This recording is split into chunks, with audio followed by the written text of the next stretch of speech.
সবচেয়ে বেশি ব্যবহার হয় ফর্মুলা এমন একটা লিস্ট করেছি অফিসিয়াল কাজের জন্য। এখানে 11টার একটা লিস্ট আছে, এই 11টাই বেশি অফিসিয়াল কাজে ব্যবহৃত হয় এবং বিভিন্ন ইন্টারভিউ কোশ্চেনের ক্ষেত্রে এগুলোই কমন থাকে। তো এইগুলোর আমি একটা লিস্ট করেছি। এই ভিডিওগুলো অলরেডি আমার ইউটিউবে শেয়ার করা আছে, কিন্তু পেজে শেয়ার করা নেই। কারণ হচ্ছে আমি ইউটিউবের ভিডিও যদি পেজে শেয়ার করতে চাই সেক্ষেত্রে আমার কপিরাইট ধরে আমার নিজের ভিডিও। তো এই জন্য আমি আলাদা করে এই ভিডিও কোডটা আবারও শেয়ার করব আমার পেজে। যারা ইউটিউব থেকে সাবস্ক্রাইব করে রাখছেন তারা অলরেডি দেখতে পাবেন আমার এইগুলোর ভিডিও তৈরি করা আছে। তো যারা পেজে আমার সাথে কানেক্ট আছেন তাদের জন্য আমি আলাদা করে এটা আবার শেয়ার করব এবং সিরিয়াল ওয়াইজ 3টে করে ফর্মুলা আমি সিলেক্ট করে একটা ভিডিওতে শেয়ার করব। এখানে প্রথম স্লটে আছে ম্যাক্স, মিন, এভারেজ, এই 3টা প্রথমে শেয়ার করব। এরপর আছে সাম, সামিপ এবং সামিপস, এটা যাবে সেকেন্ড স্লটে, এবং তৃতীয় স্লটে যাবে কাউন্ট ফর্মুলা, এবং চতুর্থ স্লটে যাবে ভ্যালুকপ এবং ইফ ফর্মুলা। এই প্রত্যেকটা স্লটটাকে আমি আলাদা আলাদা করে একটা একটা ভিডিওর মাধ্যমে শেয়ার করব। এখানে আমার 4টা ভিডিও টোটাল শেয়ার হবে। এই 4টার একটা সিকোয়েন্স ওয়াইজ আমি শেয়ার করব প্রতিদিন। তো এখানে আমি যদি প্রথমে ম্যাক্স, মিন, এভারেজের ফাংশনটা আমি আপনাদের কাছে শেয়ার করি, এখানে দেখুন আমার এখানে name, number of quantity, product value নামে একটা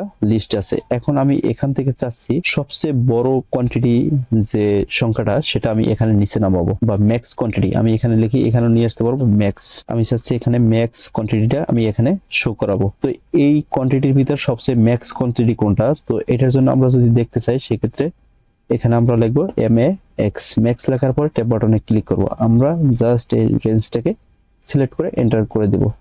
দেখুন আমার এখানে যদি বড় একটা লিস্ট থাকতে 5000, 6000 বা 2000, সেক্ষেত্রে এখানে ম্যাক্স কোয়ান্টিটি কোনটা সেটা যদি দেখতে চাইতাম সেক্ষেত্রে আমাদের জন্য একটু কষ্ট হয়ে যেত। তো আমরা এই ম্যাক্স ফর্মুলা দিয়ে ম্যাক্স কোয়ান্টিটিটা আমরা দেখতে পারি।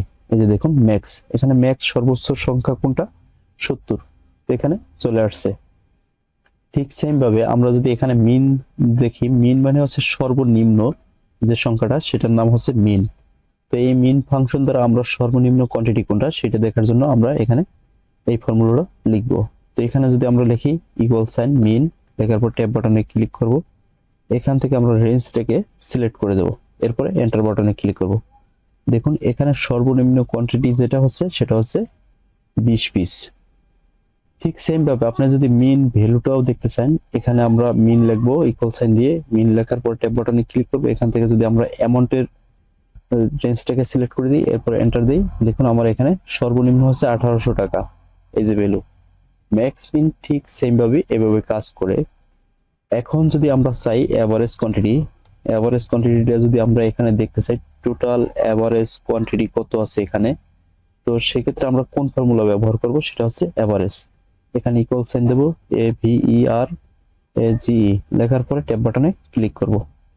এখান থেকে যদি আমরা কোয়ান্টিটির এভারেজটা দেখতে চাই তাহলে আমরা কোয়ান্টিটির রেঞ্জটাকে সিলেক্ট করে এন্টার বাটনে ক্লিক করব। তাহলে এখানে আমরা 48 পিস পেয়ে গেছি। টোটাল কোয়ান্টিটি হচ্ছে কত, এখানে হচ্ছে 190।